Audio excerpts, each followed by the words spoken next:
Hello, and welcome to On a High Note, a series of digital conversations about music presented by the University of Manitoba. I'm delighted to be partnering with the Winnipeg Symphony Orchestra along with other professional musicians in our community here in Manitoba to create this series. I'm so grateful to my colleagues at the Desautels Faculty of Music and the musicians and administrative staff at the WSO for sharing their time with me and with all of you. The goal of this series is to bring professional musicians together to talk about various aspects of our lives, from topics like auditions and performance anxiety, along with conversations about instrument families, chamber music, and composition. As musicians, we're often presenting our audiences with the final product, the concert. The goal of this series is to give you the chance to get to know musicians in a new way, find out how people got started, how their education and professional goals have developed over time, and what has inspired them along the way. We hope that these stories and experiences will inspire you, and thanks for taking the time to join us. Okay. All right, I think we're going. Let me see. Yep, we're recording. So hi, everybody. Maybe I could get you to introduce yourselves. Steve, you want to start? Sure. Hello there. My name is Steve Dyer, and thank you, Richard, for having me. I'm an instructor of trombone at the U of M, University of Manitoba, and the principal trombonist with the Winnipeg Symphony Orchestra. It's great to be here with you guys. Patti? Hi, I'm Patricia Evans. You can call me Patti. I am also an instructor of French horn at the University of Manitoba and principal horn of the Winnipeg Symphony Orchestra for the last 18 years. Yeah. I'm Paul Jeffrey. I play trumpet with the Winnipeg Symphony Orchestra, and I teach instructor at the University of Manitoba as well. Yeah. So thanks again. I'm Richard Gillis. I teach at the University of Manitoba. Why don't we just go around, the same way we just did, and talk about when you started playing your instrument and how you chose your instrument. Anything related to that? Sure. I can go first if you want. Yep. My story is probably not unlike many of you who may be watching this if you're a young player. I mean, I started in the public school system, so I think it was the 8th grade, possibly at the end of the 7th grade, we got a bit of an introduction, but I think I would just say 8th grade. I began playing the trombone in music class, and I recall having a bit of free rein, when it came to like choose instruments. I think the teacher was pretty accommodating and sort of had them all kind of out and was showing us, and no real rhyme of reason for me. I just thought the trombone looked kind of fun and sort of got my attention and captured my imagination a little bit right away. And so that's what I chose at that age. And maybe I'll go ahead just a little bit, and then I'll let everybody sort of catch up, so we're not going round and round all the time. But anyways, after playing trombone for a couple of years, my parents and both them and my music teacher probably got together and spoke and decided it would be good for me to find a teacher, a private teacher. So my music teacher had found a name who was a student. Her name was Sharon McLeod, and she was a student at the University of Western Ontario in London, an undergraduate student. And that was my first lessons was with her. And I'd go down there once a week. My dad would drive me into town. We lived about a half hour out of London in a small town, Tillsonburg. And that started it for me, and was with her for a couple of years. And after a while pointed me to another teacher who was a professional musician, Jay Costello, who was the principal trombonist of the Kitchener-Waterloo Symphony. And I did my last couple of years of high school with him. And then it goes on to university from that point, and that's sort of another chapter in a way. So maybe I'll let you guys jump in and tell sort of your earlier story, and I think university will probably be a whole other conversation. Patti? Yeah, so my parents are both music teachers. They're both retired now. So music was always a big part of our family. And my first instrument was the piano. My father's main instrument is piano. So he taught me piano when I guess I started at about 4. although you wouldn't know it to hear me play the piano now. But and I played piano like all the way through high school. And then I started taking the violin when I was about 6, which is pretty old to start the violin, funnily enough. But then when it was time to choose band instruments, I was all about the French horn. I don't know why that was attractive to me. My parents were both brass players. My father played the tuba, my mother played the trombone, so maybe that's part of it. But I just always knew I wanted to play the horn. So I started playing horn in grade 5, which is the way we did it where I'm from. And similar to Steve, when I was in grade 6, we sort of decided, well, maybe I should get some private lessons somewhere. So we would drive an hour each way to go have lessons at the University of Vermont with the horn teacher that they had there at the time. And I guess the big turning point for me was getting into my local youth orchestra, which again was about an hour drive away. And I would do that. I got into the youth orchestra in grade 8, and I would go down there every Saturday morning from grade 8 all the way through grade 12 and rehearse. And it was when I got into the orchestra and started playing that incredible music that I really, really just was sort of on fire about it. And I just haven't really ever looked back. It's just sort of been a way of life for me ever since then. Wow. Paul?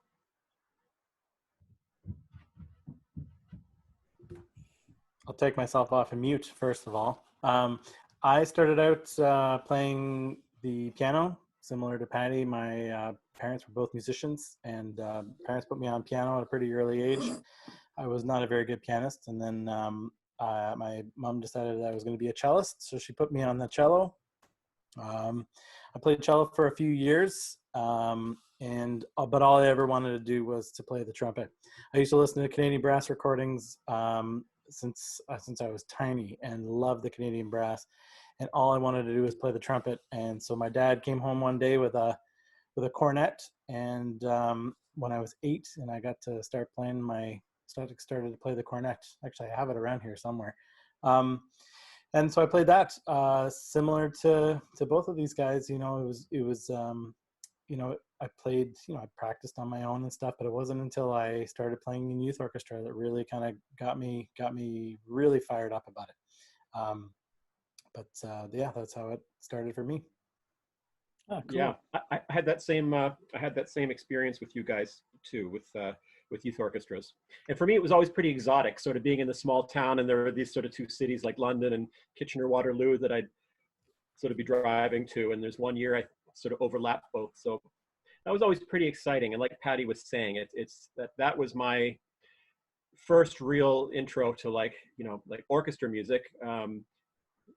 It would not be out of the ordinary for my dad to play music in the house, things like Mozart and Grieg and stuff like that. We had some LPs that he used to like to put on, but yes, I still remember sitting in the orchestra for the first time, trying to work my way through those things when I was very inexperienced, and it was challenging, but lots and lots of fun and exciting. And I was very excited at being there, first of all, because I thought, I can't believe I got into this thing. And my first experience of sort of looking around me, and it was a little different, from band class at the school. It's like, these are all now all of a sudden people who tried out for this and really want to be here. So it was a real different level of engagement and enthusiasm. I would certainly recommend that to anyone out there listening. Like if you want to up your game or experience or explore music more, look for some kind of youth orchestra or some other kind of volunteer group to get involved with, where people are all there for the same reason. Yeah, I awesome. have to second that. I think like socially, music is kind of a culture unto itself. Musicians are sort of a culture unto ourselves, and getting in line with a wide variety of like-minded individuals was really important, I think, in my early years of music. And whether it was through summer festivals in the summer, every year that I was in high school, I did some sort of band camp or summer festival, and I got out there and I made connections, people all over the world who were like me. They just wanted to play music. And I can't stress that, it can be a very solitary pursuit in that we practice by ourselves, but the connections we make are incredibly important, I think. Yeah, and especially. lasting too. I mean, the memories, sometimes those memories are still clear as day. Yeah. Paul? Yeah, going back to band camps as well. I mean, my parents both taught at a music camp, and Steve was there, when he was a kid too, and Patty's husband Todd was there when I was a kid too. I mean, I've known these guys for a long time, and yeah, finding like-minded people, and all of a sudden, kind of, I mean, I was into sports and stuff as a kid too, but finding people that were as passionate about music as I was pretty exciting. That was wonderful. It was just great. Yeah. So what do you think were the main driving forces that propelled you to music? I mean, the social side of it, like you say, would you say that was more than half of it, or what do you think? It might have been something that might have been something that kept me in it sort of soon after I had started. I mean, we had a really great program, like at my high school. It was very well organized. It was all extracurricular. So, I mean, it was not like sort of a part of the school's sort of music class in school. So again, I guess there were a lot of people there for the right reason. There were always great concerts that we do throughout the year at holiday time and end of the year. But we would also go on these great trips, that our teacher and I'm sure parent councils that I didn't know about back then would help to organize and fund. We used to sell oranges and grapefruits. That was our big fundraiser partway through the year to go on these trips, and playing on those trips. That took me to, as a kid from a little town in Ontario, the school band took me to like Boston, Toronto, Montreal, Los Angeles. Like these are really exciting moments. And on these trips, we would often sort of be able to take in a performance of the local orchestra or some big music event that was happening in that city. So that was also pretty cool. I do remember, and maybe I'll just sort of walk this back a bit, Richard. One thing that really got me excited up close was back when I was in high school, our town, Tillsonburg, they initiated this civic award called Tillsonburg's Favorite Son. A lot of communities will have this for someone who's left, and Paul's already smiling. He knows about this. And so one fellow who grew up in Tillsonburg, his name was Johnny Cowell, and he was a trumpeter with the Toronto Symphony Orchestra. I think he joined the orchestra way back, like in the 40s or 50s, but had a very long career with the Toronto Symphony. And he was also a popular songwriter, and had a lot of stuff to his, a lot of credit to his name. And anyways, so he was nominated for this award from our town, and which he was really excited about. And so he had this arrangement that he would do, and then he would take to sort of places. It was called Famous Trumpeters, and it was sort of a little suite for band where he would play in all the very different styles of like all these people, like Maurice Andre, like Al Hurt, Dizzy Gillespie, you just all these different sort of styles with an iconic sort of tune. And they'd all be shortened, like it'd be like one little verse or something, and he would talk between each sort of number, and it was extremely entertaining.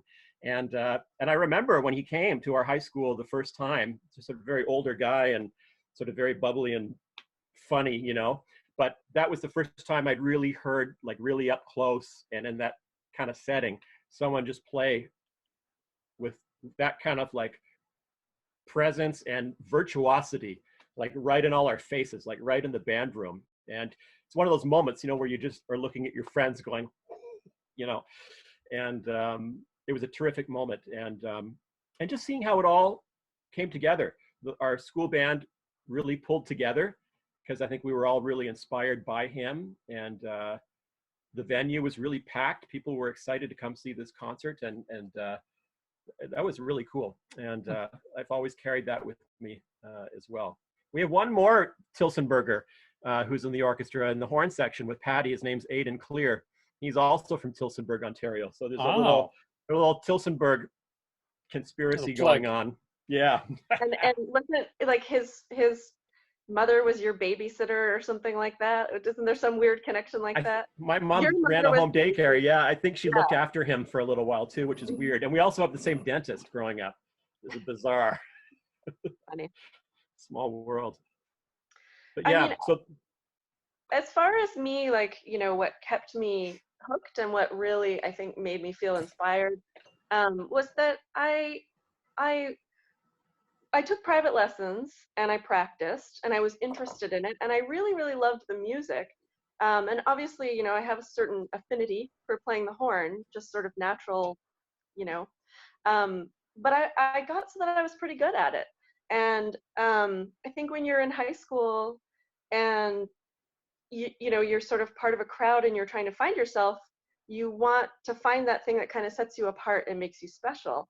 And for me, that was playing music, you know, because I worked on it and I got pretty good at it. And I did sports too, and I was always just terrible at them. Like I did cross country running and skiing and that kind of stuff. And I was always either dead last or second to last in the races, on swim team too. But it didn't really matter because everybody knew that I was a musician and that was what I was really good at and that was my special thing. And I think that's what kind of kept me hooked on it for a long time, was that it was just something that made me feel important and special and like I could really do it and I could really sink my teeth into it and get involved in this community. So I think that was what it was for me. It was like your right kind of place. It was like, yeah, it was just such a good fit and it just made me feel at home and like I belonged, I guess. Yeah.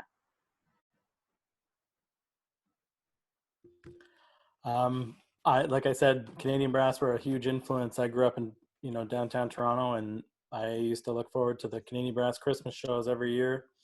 Roy Thompson Hall, whether it was with the symphony or not with the symphony or on their own. I think one time I don't know. And I also used to sing with the St. James Cathedral Boys Choir, and that always something about like the men and boys choirs always was a huge thing for me too. Yeah, so music's always been something I've been super drawn to, and yeah, I just you know, and then like joining the youth orchestras, joining band, just the camaraderie, you know, being pretty good at it from a pretty young age was something that sets you apart and really kind of piques your interest and keeps you motivated and wanting to get better and better. And you know, nowadays, I mean, with this quarantine going on, it's amazing to see the things that people are putting out at home on their own. I mean, I'm getting super inspired just by watching videos of all these like superstar trumpet players putting these videos out, you know, where they sound amazing. Sometimes they don't sound amazing, but I mean, you can hear them working on stuff, and it's making me want to work on stuff and practice even more than I probably have in many years. So it's been really great. Yeah, lots of amazing talent coming out of the woodwork, like that you would just, you know, everybody's sort of just contributing something now. It's fantastic. Yeah. Well, it gives you an opportunity to, for the first time probably ever, we have time to work on projects that we want to work on. We have the chops and the time and the, you know, getting inspired to do stuff. It's easier. Yeah. Did you guys ever do solo festivals too? Maybe just like before we leave, like before we move away from early days? Yeah. Like those were like, I remember doing that, sort of like my teacher would kind of set it up for me, and it'd be like part of just something I had to do, whether I liked it or not. I was entered into like you know, Kiwanis Festival or the Rotary Club sort of festival. And yeah, I did the All State Music Festival in Vermont every year, which was an orchestra thing, but they also had a solo competition. But I also did this Music Teachers National Association thing, and I was actually the national champion in 1989. Ooh. I went to Wichita, Kansas. I did the regionals and then the national one, and yeah. That's excellent. Thank you. Those were my first real feelings of being just, I guess, like not terrified, but really vulnerable, and that those putting it out there, those first feelings, and And I remember just having to go pee like all the time, like run to the bathroom and back again to my seat in the church pew and get up again and go to the bathroom and get up and play. And I remember the playing generally going okay, then being finished and sitting down again and then just wanting to like barf and they're like fall apart, you know, and that feeling has not, I would say it's not gone away completely. I still get those little feelings sometimes, which I've just told myself is a healthy thing, and that it means I care, and I just get excited about performing. I really do like getting up there, but my big struggle was that it had to be memorized, and I'm just not. It doesn't come naturally for me to memorize. You know, excerpts that I've played over and over again for the last 10 years, I've got memorized, but having to memorize an entire program of music, it was the worst. It was the worst. But I guess it was a skill, you know, I had to do it, so I did it, and I'm sure that I'm reaping the benefits now, that it's a little bit easier for me to do that kind of stuff. Yeah. Having done it in my young brain, maybe. I don't know. I still feel like I'm pretty bad at it. So if you were to give some recommendations to high school brass players right now, knowing what you know, what advice would you give them to learn to be a professional musician or to learn to be a good musician? Paul, you should start. You haven't spoken in a while. For high school students, I mean, number one is listen to music. You got to listen. You got to find your voice. And you know, for me, I used to just bury myself in the basement. My dad had a huge record collection, and I would listen to everything. Sometimes it was a Maynard record. Sometimes it was Canadian brass albums. Sometimes it was, you know, Bruckner with the Berlin Philharmonic and Carry On. But it would also be, you know, Beatles records and, you know, I'm forgetting the name of that band, the Aqualung. Who does that one? That's, anyway, you know, I'd listen to classic rock records and stuff too. But the more and more I started kind of finding different trumpet players and then listening, and, you know, and then I got into Wynton Marsalis when he started putting out those, his first couple of albums, and, you know, winning the Grammy. Classical ones? Yeah, the classical and the jazz ones. I mean, I was listening to Standard Times, you know, the Hot House. I mean, I would just listen and listen and listen. Because you really got to hear, you got to know what you want to sound like. To me, I was very fortunate. My dad grew up a horn player, you know, so I was listening to the Mozart horn concertos. I mean, I had them all memorized by the time I was 12 years old. You know, I couldn't play them, but I knew what they sounded like. I could sing them, you know, start to finish. So I had that in my ear from a very young age. So you got to listen, lots of listening. And with the availability of music now, you know, there's no excuse for a high school player to not, you know, to not have their voice. You know, $10 a month, you can have access to every single horn or trumpet or trombone, you know, CD ever made. It's incredible, which might be overwhelming, but, you know, you got to sort that out too. And then secondly, you got to get a teacher. You got to have a private teacher, invest the money, you know, and study, and find somebody who's going to guide you and really put you on the right path, and is going to be disciplined with you too. Yep. Yeah, similar. I mean, exactly. Listening. Again, like you too, Patti, we've talked about this before. I mean, like Beatles were something that we're also always on in my house. And I love the Beatles because they just seem to like capture perfectly the real sort of, all the sort of basic and grounded elements in music, like nice rhythm, beautiful harmonies, beautiful tone of voices, and that blended well together. And I would just never tire of hearing the sounds of the Beatles. A teacher is important, of course, and what that will bring is someone to guide you and steer you, and to offer you consistency along the way, and the way that you work and the way that you're developing. The nice thing about today, a real interesting thing about today, is there's so much online content. There's lots of places you can go to on YouTube or online, and there's so many great musicians out there who have things to offer, online tutorials or discussions. That's a great thing to do, but as wonderful, I think, as all those players who offer all those things are, what you may still find that you're lacking or missing is consistency of a steady teacher who is able to not just impart like wisdom to you, but to listen to you and to listen to you week to week, to gauge your progress. You need to have goals. And there's different levels of goals, as we all know, sort of like short, middle, and long-term goals. Long-term goal might be, I want to be an orchestral musician. A short-term goal might be, I just want to get through this study week to week, or be able to tongue ta, like the same way, like, consistently in a row for a couple of weeks, and a teacher will really help with that.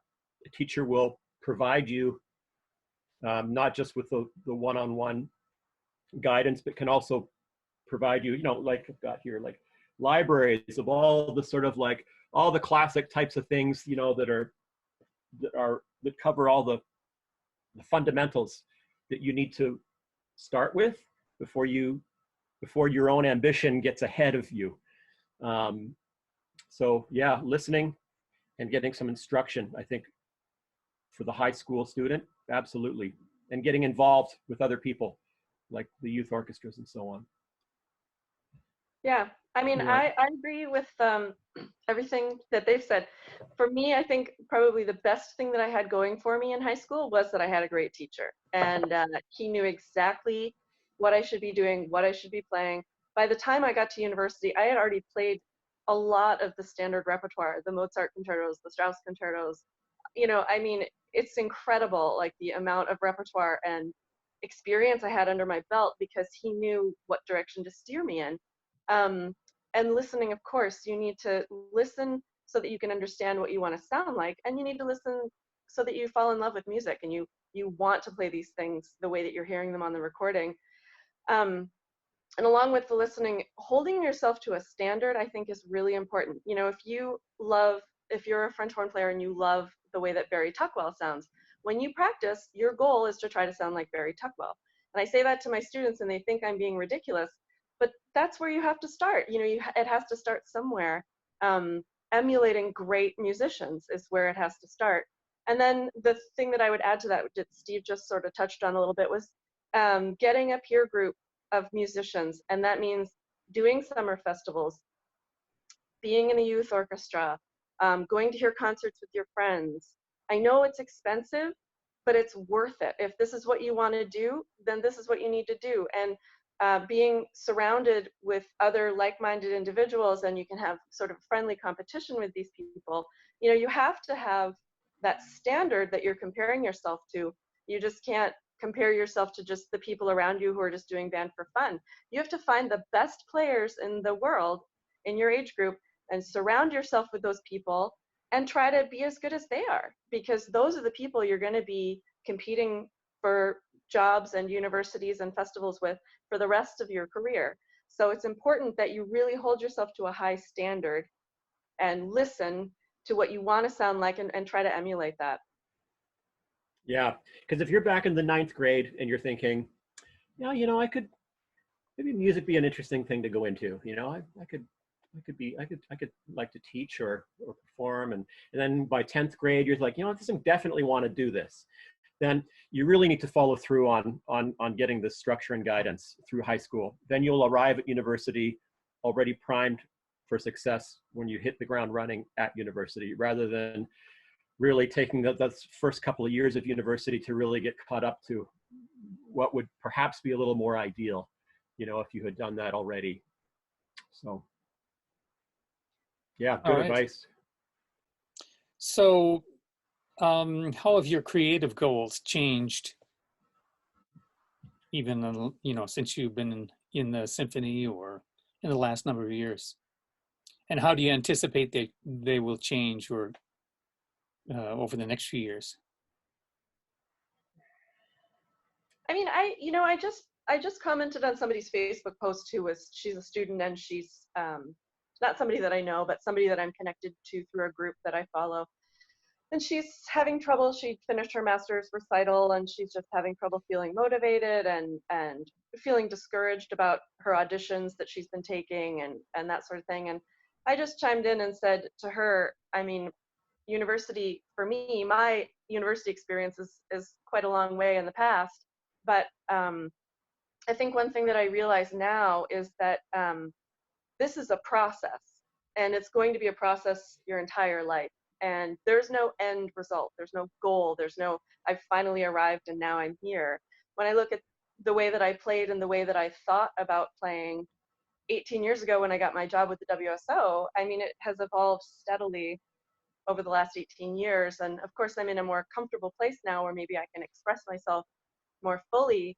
But I do feel just kind of freer in a lot of ways to express myself and not worry so much about whether my playing technique is perfect and whether I didn't miss any notes. And, you know, I don't tend to miss notes because that's part of the job, but I'm not as tied up in myself and in the specific product that I'm putting out there. And I think I'm a little more free to really experience things and enjoy the music a little bit more, I would say.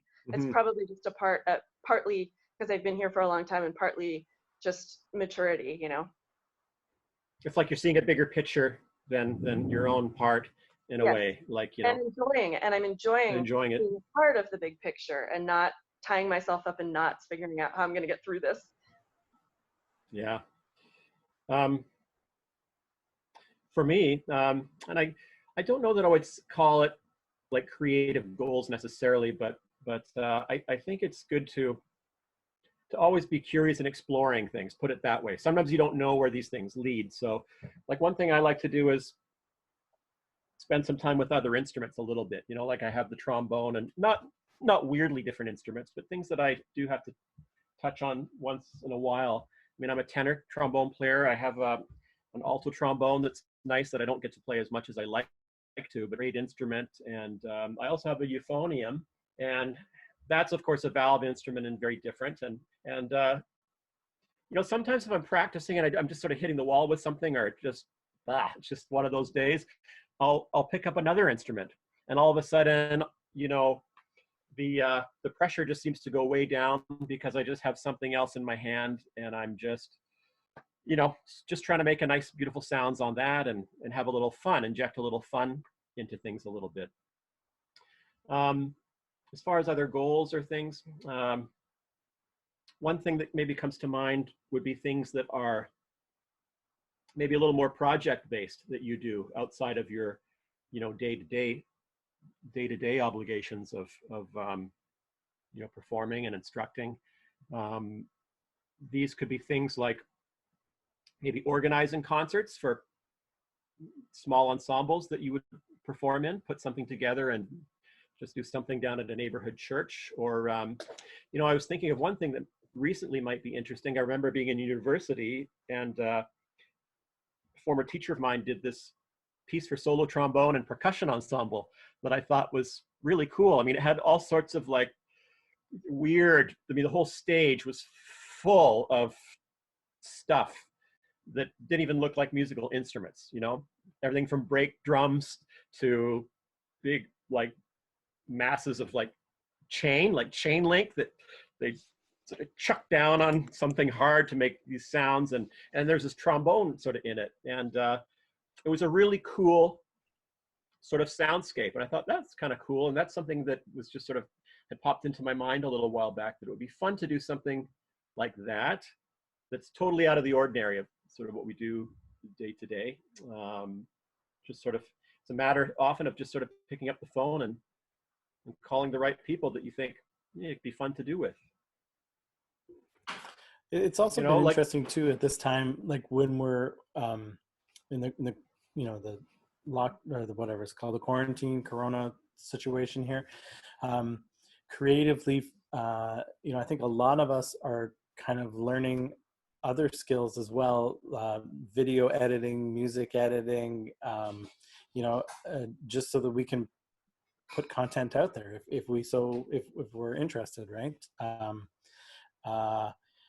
I'm not saying by any stretch I've figured it out, but and my kids are helping me out too. Like I'm trying to figure this stuff out, and they're helping me along. And I never thought I'd get into video editing like I am now, but here we go. Different kind of collaborations with different people. I don't know. It's all been really interesting. I think long term for me creatively, this road that we're on here, it doesn't really end. We're always trying to get better. There are always things in my plan that I want to improve upon, that I want to practice more, spend some more time on. Like Steve said, different instruments: piccolo, trumpet, flugelhorn, cornet. I want to get better at these things, and so, I'm perfectly happy to lock myself in the basement for an hour and tell everybody I'm off practicing and trying to get some work done. And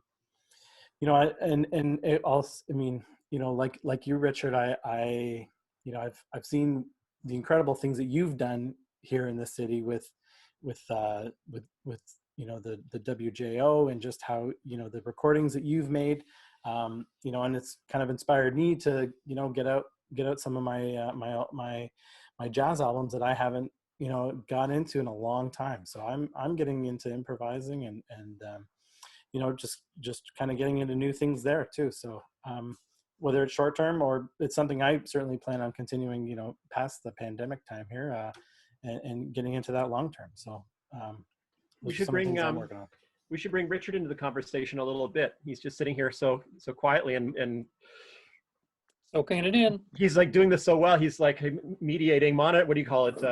What's the word? Moderating.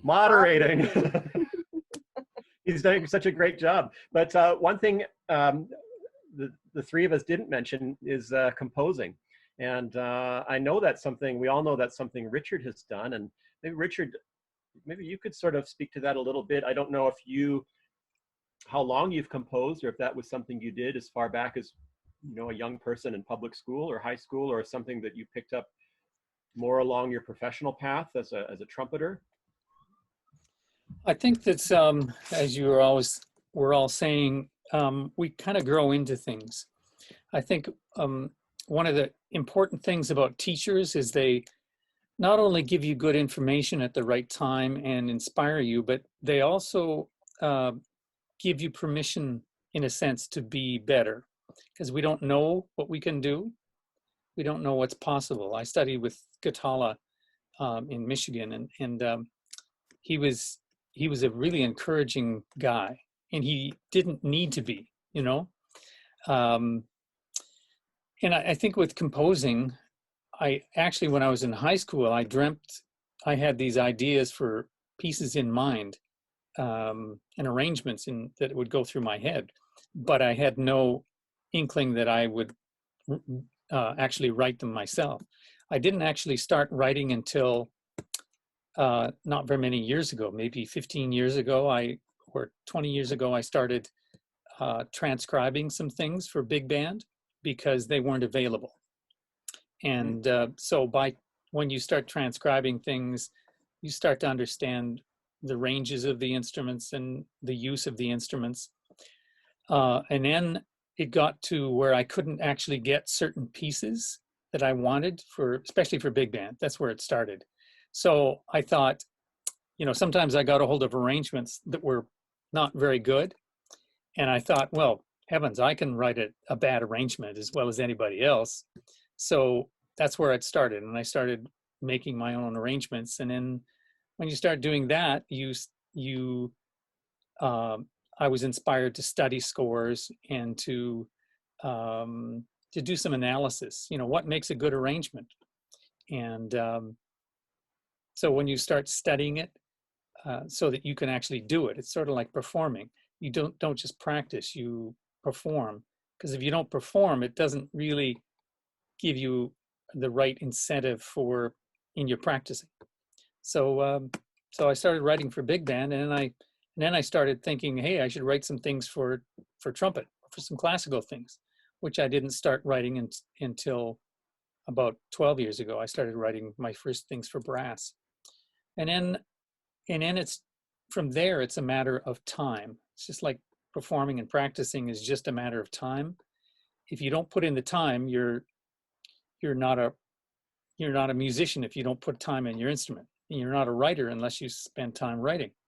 So that's really it. So what I started to do with writing is simply say, okay, this piece is going to take me, and I would pick an arbitrary number, 20 hours. So I would say, okay, I'm going to spend 20 hours in this piece, and every time I put in an hour, I would mark down another hour towards that accomplishment of the piece.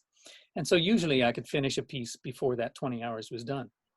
So that's kind of it. It's just if you want to write, if you want to be a writer, just write. And then you can figure it out. You can figure it out from there. Yeah, it's easy and it's hard. Just like Shikowitz used to say about trumpet playing. It's not complicated. It's simple, but it's not easy. Otherwise, everybody could do it. So that's really about it. Well, you write really nice, tuneful stuff. I mean, we've played some of your quintet music, you know, at school shows, and the duet we did, was very interesting for trumpet, trombone. And how's that coming along? Because I think you had envisioned those as for like maybe 2 trumpets originally, and I think it was a set of little pieces you were going to write. Have you published anything that you've sort of written yet? What I wrote for you, I wrote specifically for trumpet and trombone. So when I go into things, I prefer to have a specific idea of what I'm writing for. The more specific I can, decide what it's going to be, the easier it is to write. Because if it's too open, it's hard to get those initial ideas.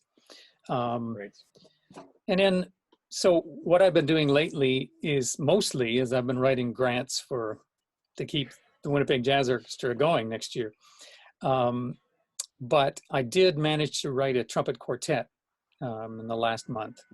I decided that I have this guy that in Minneapolis that will publish my trumpet ensemble material. Triplo music is what it is. So he wants material from me for trumpet ensemble. Actually, 3 or more trumpets. So the duets don't even fit in that. So I wrote this trumpet quartet. Next, I have to write a big band piece, a commission for a project coming up. And then, I want to write some brass quintet material. So usually what I do is I just try to come up and I write down some ideas for pieces, just any kind of ideas. They don't have to be good. They just have to be ideas. And then sometimes I'll start writing and spend an hour doing something, and the next day I'll wonder what it was that I was trying to do. So I may throw that away and start again with something new, or I might take something from that and go from there.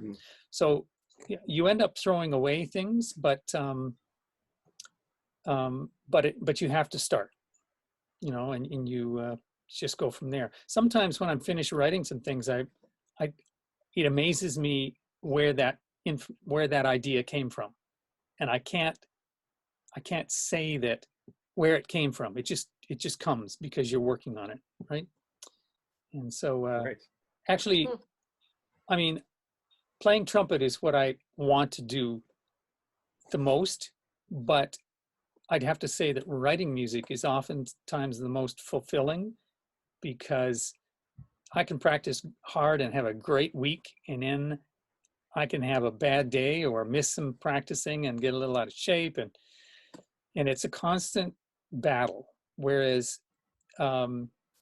writing is a battle while you're doing it, but when you're finished, it seems like it's more rewarding because you have something to show for it. Right, you're never really finished with the trumpet. You never hit that point where you're like, got it. It can some days the trumpet can be so rewarding, but I can't, it's in your own practice room, so you can't say, hey, check this out, Did you hear that? I sounded great yesterday. And then there's other students say that to me all the time. I sounded great in my practice room. I know. and that keeps you going, right? But it's not forgiving necessarily. Whereas, whereas writing, sometimes it feels like, in some ways in writing, I feel like if I could write one thing, just one thing, like it's a one hit, right? It would be like that's something you can share all around everywhere. Like these pieces that have been published by Triplo Music. The guy just told me since the lockdown, it's sold. I've got a couple of quartets that have sold. Like one has sold 18, and the other has sold 12 of the things just since lockdown. So it's like your music can get out further than my recordings, or certainly my practice isn't going to go to anyone. Right. But anyway, if I can speak to the high school students about your etude book that you wrote in the awkward keys and the awkward time signatures. I mean, I've been using that. I've been practicing it on my own for a couple of years now since you gave it to me, but I've been using it with a lot of high school students. It's an excellent way for us to have etudes in odd keys. And I mean, you nailed it with that one. I feel like it was absolutely the right thing to be doing. And then at the end, when you wrote, was it eight different etudes? Six etudes specifically for specific students that you had at the time. Like, it was absolutely perfect. It was just, brilliantly written. And I'm so glad that is that published? Or is it just? It is not. I haven't tried very hard to publish it. Again, I'm too busy. You get too busy. Like I'm writing grants, I'm making plans, I'm trying to write music, and then of course there's never enough time to practice. Yeah. So that's one of those things that I would encourage high school students to get in touch with you about, because it's worth it. It's my goal is to actually write an easier book, because that one can be too hard for most kids. So I want to write an easier book, and I want to write a duet book in the same idea. Maybe combine the two, have an easier duet book kind of thing. But yeah, see, sometimes. Sorry. No, go ahead. Sorry. I was just going to say that sometimes I think what I try to do is to find niches, like openings, like things that aren't being done or aren't being covered. Because there's great study books. I don't need to write a study book for anybody. I don't even, there's plenty of great brass quintets. But sometimes, there's a hole to fill, or sometimes I just want to do it just because I want to do it. But especially the pieces in different keys. Like it's hard to find material that would fit that most kids could play. So anyway. I was just going to joke that, some of the only composing I've really done is sort of making up exercises for students in maybe a certain situation. So like live, like in real time, create some exercises to navigate a challenge that a student might have on the spot, whether it's flexibility or a rhythmical type of thing. But if I could go back in time and figure out where all these little things I'd scribbled down have flittered away and disappeared to, I could probably stitch them all into a little method book, Yeah. But I think do you think that's something that everybody should try, Richard, just in one way or another? Absolutely. Whether it's even starting with arranging, just, arranging something to get a feel, or, Yeah, I think that anything that you are interested in, like when I was doing big band, studying scores is the best way to approach that. And then just doing it and making mistakes. But, as far as your ideas getting lost, I've lost so many ideas too, where I've thought I've got this great idea, and it's in a certain context, and I don't write it down, but I think I'll remember this. And then it's gone. But you'll find that the more you write, if you just sit down, the best way for me to write is to go to a coffee shop and get a cup of coffee as my reward and stay there for an hour and write on the computer. Because if I go somewhere where I can be distracted, it doesn't work as well. you know, if you can get up, if you're at a roadblock and you don't think you can go anymore, your chances are you're going to get up and do something. But if you're in a place where you can't really get up, what you do is you try something else and you try a different idea. And that's, for me, that's the best way. And you'll find that once you start writing some things down, it'll spur some other ideas. And even bad ideas are okay, because bad ideas kind of lead to good ideas. They sort of clear out the things that won't work, and what's left is some things that might work. So that's what I Same thing find. with Anyway. practicing sometimes advice. too, right? Yep. Yeah. Yeah, definitely. Yeah, I find that, you know, teaching at the university, and I've had a lot of students over the years, not as many as you, Richard, but a few. And I find, yeah, like being in a place where you just kind of have to power through in the practice room, sort of a similar thing. And, you know, we can spend an entire year working on a piece or a study and it never really shows any improvement. Once that jury is looming and everybody is like, oh, Yep. someone's going to hear me play next week, it's like magic, the things that become fixed and cured. And it's just a matter of sitting down with some focus and really just plowing through things and not telling yourself I can't, but you just do it. I don't know about you guys, but it seems to me like what I need in my practicing is I need organization. And I need to constantly revisit it. I can't do that once and that'll be good for 20 years. It's sort of like I need to go constantly back to it and say, okay, I'm going to practice this area, this area, this area, and actually get to it and make myself do the things that I don't really want to do early on in the practicing rather than leaving it to the end. Yeah. But I mean, I always say this as well to my students, like, you don't need to spend 3 hours in the practice room, 4 hours in the practice room, you know, whatever it is. Like, make 3 good sessions and make sure that they're really focused. And in the first one, do your warm-up routine where you get the majority of your technical stuff, you know, that you're practicing every single day, lip trills on the horn, tonguing, lip slurs. Make sure you get through those things, you know, in the morning, get that done, 30, 40 minutes, whatever you can spare, even if it's only 15 minutes, just do it and make sure you're focused. And then in the afternoon, play through some studies, things that challenge you, things that need a little extra work, like double tonguing or complicated time signatures or rhythms. And then, and again, you know, 30, 40 minutes doesn't have to be a lifetime commitment. Just get in there, get focused, hold yourself to a standard and get it done. And then in the evening, you play through solos and things that you enjoy and things that, you know, might inspire you a little bit more, maybe a Mozart concerto or something like that. And then all of that cumulative stuff that you've done during the day, working on technique, you can incorporate into the actual music. And you know, people feel like it's overwhelming to think about how much work you need to do and how much you need to practice to get where you need to be. But if you can organize it in a very concise way, it's not really that overwhelming. It's not so bad. right. Yeah, and I think that's also, that's why music is so valuable, and why, you know, why my kids are having music lessons now is so that they're learning those skills where this is the project, this is the goal for right now, this is the goal, this is the goal for the week, this is the goal for the next 2 days. And I feel like I've learned so much more about practicing, and my practice has gotten so much better since I've been practicing with my kids now.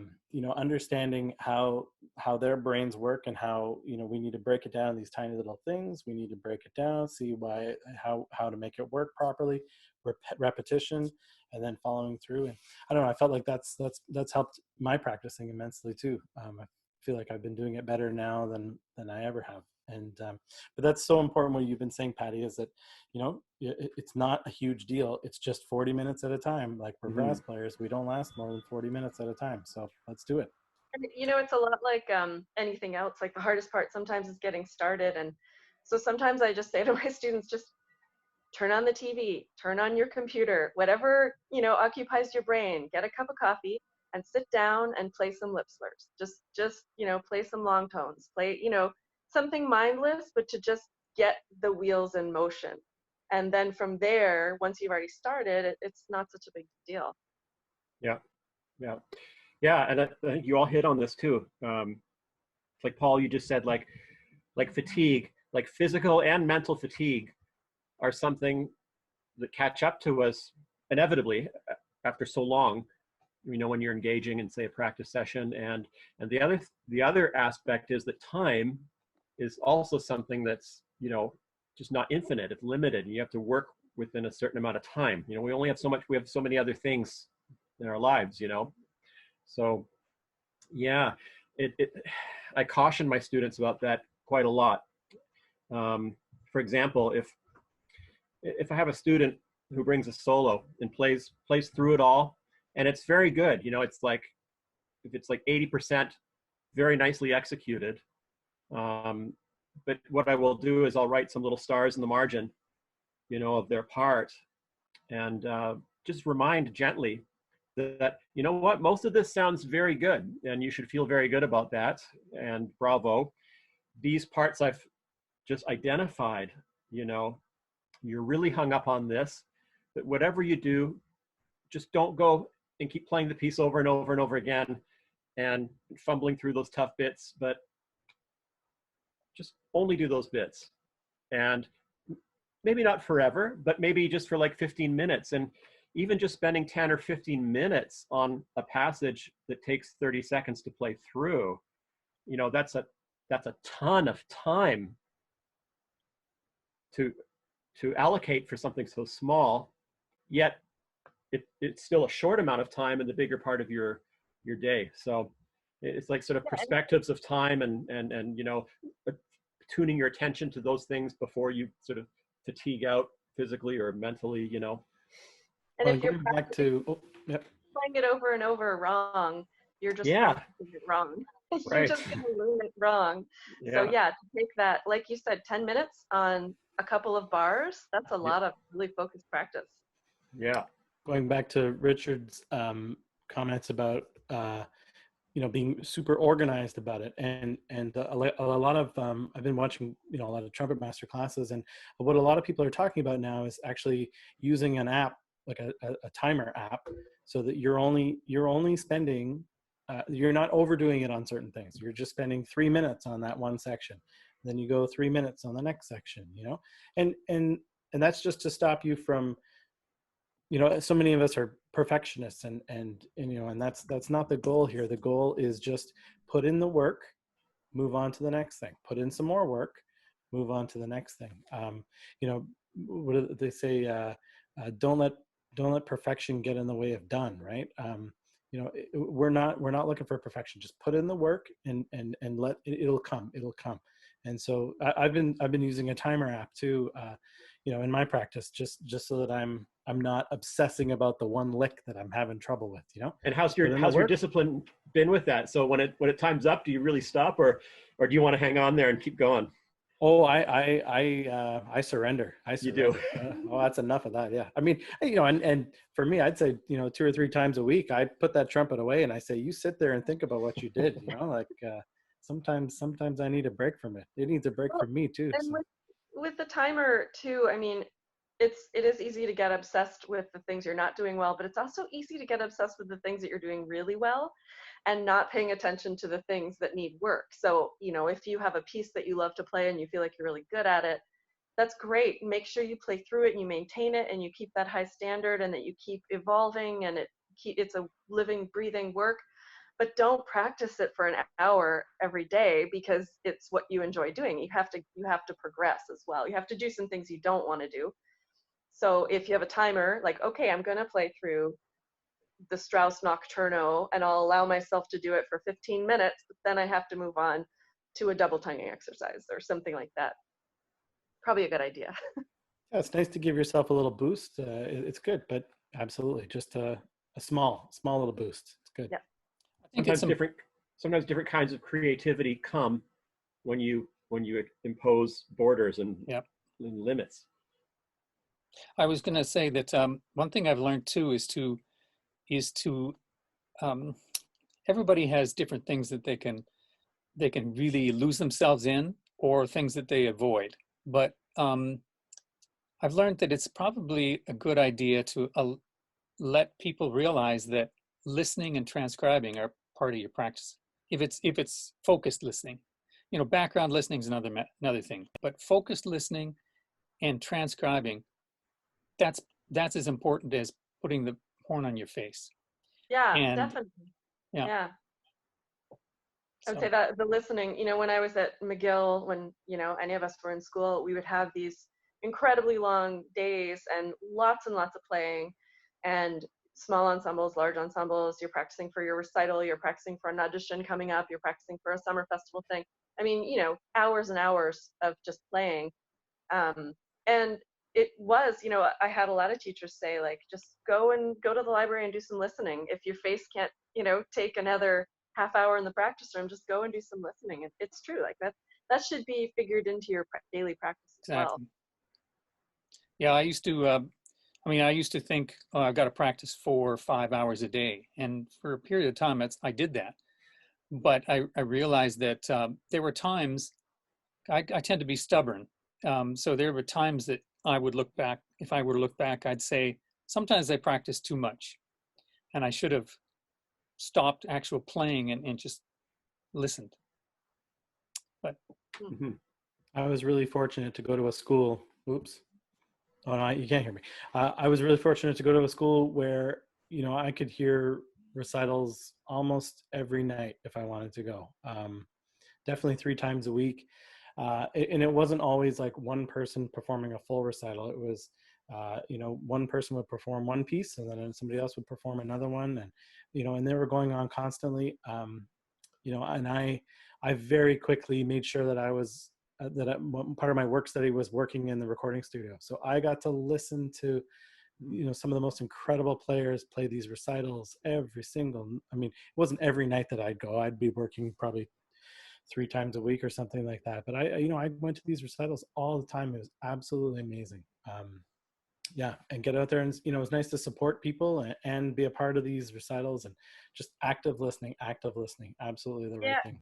When we were at McGill, and maybe Steve, maybe you did the same thing, but the Montreal Symphony, where the music school is very close to where the symphony plays, so you could get there on foot, you know, within, I don't know, 10 minutes, 8 minutes. And the Montreal Symphony usually plays on Tuesday nights and Wednesday nights. And we would go on Tuesday night and Wednesday night. If they were playing pieces we wanted to hear, we would just go, you know, both nights. It's just, it's important. And we loved it. I mean, we loved it. We figured out ways to get in and, you know, Sneak get in. seats and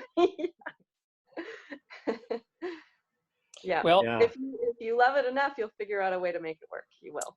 well, I got to practice. So we got to wrap this up. I'm just kidding. Well, I will practice, but anyway, thank you so much. I'm going to stop the recording part of this, and I will get this to Victoria. And it's really great. You know, it's like there's almost room for a chapter 2 of this, I think. absolutely. If we wanted to pick it up again. It's been really neat. Yeah. So let me I'll end this. Okay.